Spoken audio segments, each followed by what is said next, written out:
ये सूचना बिहार सरकार शिक्षा विभाग द्वारा ये सूचना जारी किया गया है दोस्तों।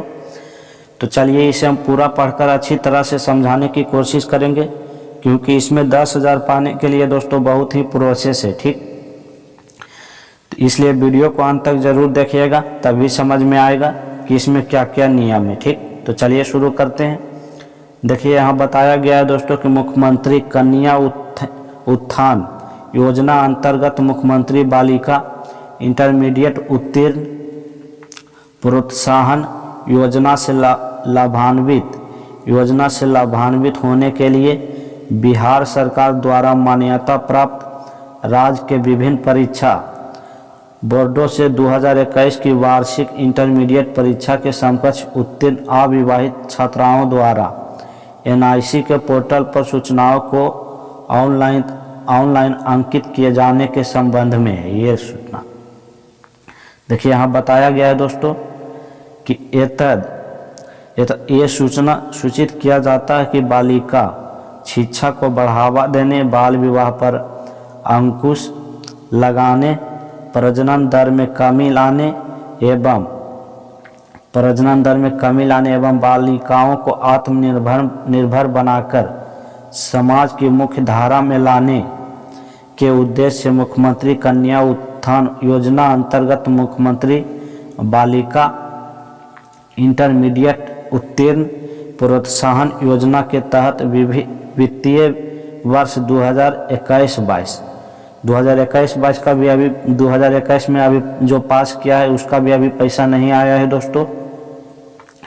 तो बिहार में 2021-22 बिहार में राज्य क्षेत्र अंतर्गत राजकीयकृत गैर सरकारी सहायता प्राप्त उच्च माध्यमिक विद्यालयों, अनुदानित विद्यालयों, प्रस्वीकृत एवं संबद्धता प्राप्त विद्यालय, अनुदानित अराजकीय प्रस्वीकृत मदरसा संस्कृत से उत्तीर्ण से इंटर उत्तीर्ण होने पर अविवाहित कन्याओं को 10,000 मात्र की आर्थिक सहायता के रूप में दिया जाना है। यह राशि सीधे पात्र लाभुकों के बैंक खाते में DBT के माध्यम से अंतरित की जाएगी। देखिए नीचे बताया गया है दोस्तों कि पात्र लाभुकों को प्रोत्साहन राशि उनके बैंक खाते में ऑनलाइन अंतरित करने के लिए NIC द्वारा ई कल्याण पोर्टल विकसित किया गया है। ई कल्याण पोर्टल विकसित किया गया, एक वेबसाइट ई कल्याण बनाया गया है दोस्तों। उस पोर्टल पर बिहार सरकार द्वारा मान्यता प्राप्त राज्य के विभिन्न परीक्षा बोर्डों से वर्ष 2021 की वार्षिक इंटरमीडिएट परीक्षा के समकक्ष उत्तीर्ण सभी कोटि की छात्राओं को, यानी सभी कोटि की छात्राओं को, कोई भी सभी कोटि की छात्राओं को जिलावार एवं संस्थानवार विवरण अपलोड कर दिया गया है। फिर यहाँ बताया गया है दोस्तों कि सभी पात्र छात्राओं एवं उनके अभिभावकों को सूचित किया जाता है कि वे NIC द्वारा विकसित ई कल्याण पोर्टल को, यहाँ पर एक वेबसाइट भी दे दिया गया है दोस्तों,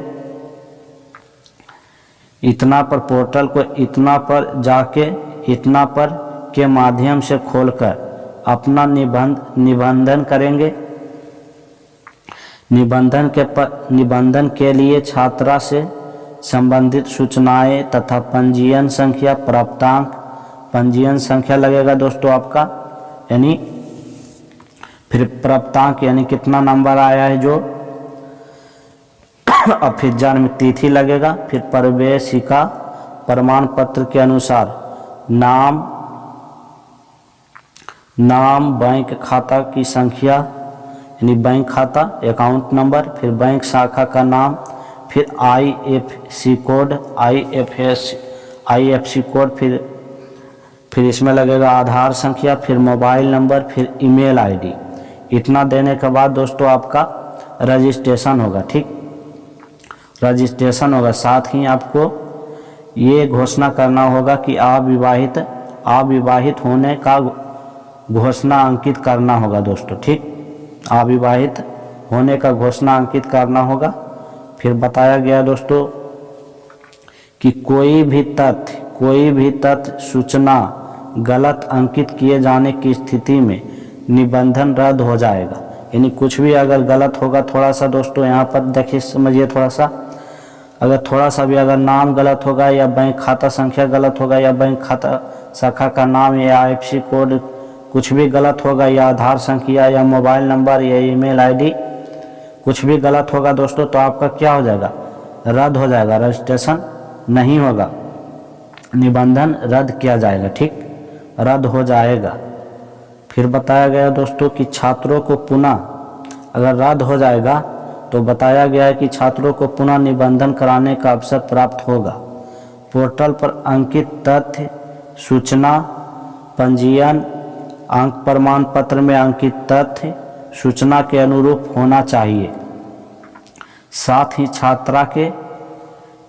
छात्रा के बैंक खाता एवं आधार में छात्रा का नाम, उसके पंजीयन,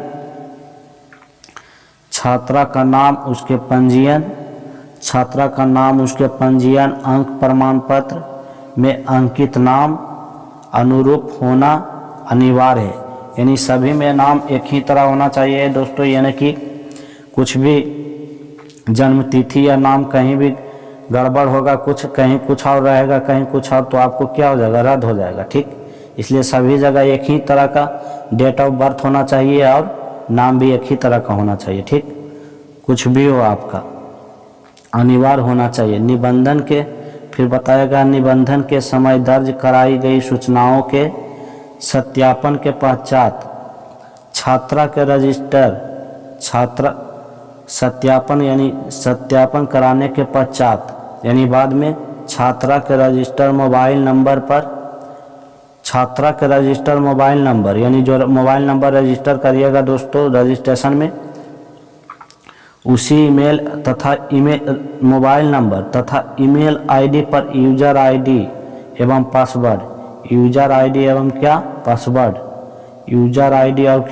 पासवर्ड उपलब्ध कराया जाएगा। ठीक, उपलब्ध होगा।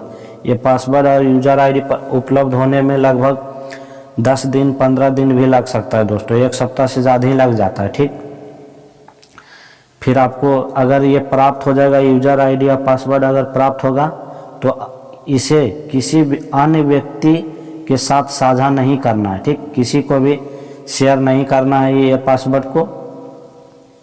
फिर बताया गया है दोस्तों कि यूजर आईडी एवं पासवर्ड प्राप्त होने के बाद छात्रा को पुनः पोर्टल पर लॉगिन, यानी कि ये जो पासवर्ड, यूजर आईडी या पासवर्ड आपका आ जाएगा ईमेल आईडी पर, तो यूजर आईडी एवं पासवर्ड प्राप्त होने के बाद, यहाँ बता रहा है प्राप्त होने के बाद छात्रा को पुनः पोर्टल पर, यानी जहाँ आप रजिस्ट्रेशन करवाइएगा वहाँ पर जाकर फिर से क्या लॉगिन करके अपने फॉर्म को क्या करना है, फॉर्म को पूरा करते हुए अंतिम रूप देना है। ठीक, यानी मेन है दोस्तों यही, यूजर आईडी या पासवर्ड जब आ जाएगा तो मेन रूप से इसके बाद ही क्या होगा, ये फॉर्म भराएगा। ठीक, ये रजिस्ट्रेशन होने के बाद ये आपका यूजर आईडी या पासवर्ड प्राप्त होगा।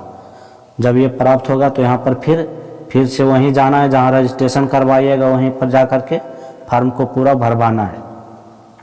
फिर बताया गया दोस्तों छात्रा द्वारा फॉर्म को अंतिम रूप देने के पश्चात, यानी छात्रा द्वारा फॉर्म को अंतिम रूप देने के बाद किसी भी संशोधन की अनुमति नहीं दी जाएगी। फिर बताया जा रहा है दोस्तों कि ध्यान रहे कि बैंक खाता पात्र छात्रा के अपने नाम से खुला होना चाहिए, यानी जो छात्रा होगा जिसका फॉर्म भरा रहा है उसका खुद का अपना खाता होना चाहिए दोस्तों। ठीक, खुद का खाता खुला होना चाहिए। फिर बताया गया है कि यह खाता राष्ट्रीयकृत बैंक, मान्यता प्राप्त निजी बैंक अथवा इंडियन पोस्ट पेमेंट बैंक के द्वारा इंडिया पोस्ट पेमेंट बैंक के बिहार में अवस्थित किसी शाखा में संचालित होना चाहिए, यानी बिहार का ही होना चाहिए दोस्तों, किसी भी बिहार में ही किसी बैंक में खुला होना चाहिए आपका खाता। फिर बताया गया है दोस्तों कि प्रयास किया जाए कि सूचनाओं को अंकित किए जाने का कार्य निजी अथवा घरेलू मोबाइल, लैपटॉप, कंप्यूटर आदि के माध्यम से किया जाए। अगर आपके पास लैपटॉप है या मोबाइल है तो आप खुद घर भी कर सकते हैं, मोबाइल से तो दिक्कत होगा दोस्तों। अगर फिर लैपटॉप और कंप्यूटर आपके घर में है तो आप खुद कर सकते हैं। फिर बताया गया है यहाँ पर कि उक्त के संदर्भ में किसी भी प्रकार की तकनीकी सहायता के लिए मोबाइल नंबर इतना ये है श्री राजकुमार, फिर मोबाइल नंबर इतना श्री इंद्रजीत, फिर तथा मोबाइल नंबर इतना, मतलब यहाँ पर मोबाइल नंबर इतना श्री रविंद्र कुमार झा। फिर ईमेल आईडी एक प्राप्त किया गया है दोस्तों, फिर एवं ईमेल आईडी इतना, यानी कि दोस्तों यहाँ पर अगर कोई भी कुछ दिक्कत होगा तो 3 मोबाइल नंबर यहाँ जारी किया गया है, 1, 2 और 3 नंबर यहाँ जारी किया गया है मोबाइल नंबर, और एक ईमेल आईडी जारी किया गया है। ठीक, इस पर अगर कहीं भी कुछ दिक्कत होगा तो इस नंबर पर ये 3 नंबर दिया गया है जिस पर या इस ईमेल आईडी पर आप क्या संपर्क किया जा सकता है, यानी संपर्क कर सकते हैं कहीं कुछ दिक्कत होगा तो। ठीक, यही सूचना था दोस्तों। तो चलिए, जानकारी अच्छा लगा हो तो वीडियो को लाइक ज़रूर कीजिएगा और साथ में चैनल को भी सब्सक्राइब करिएगा। ठीक।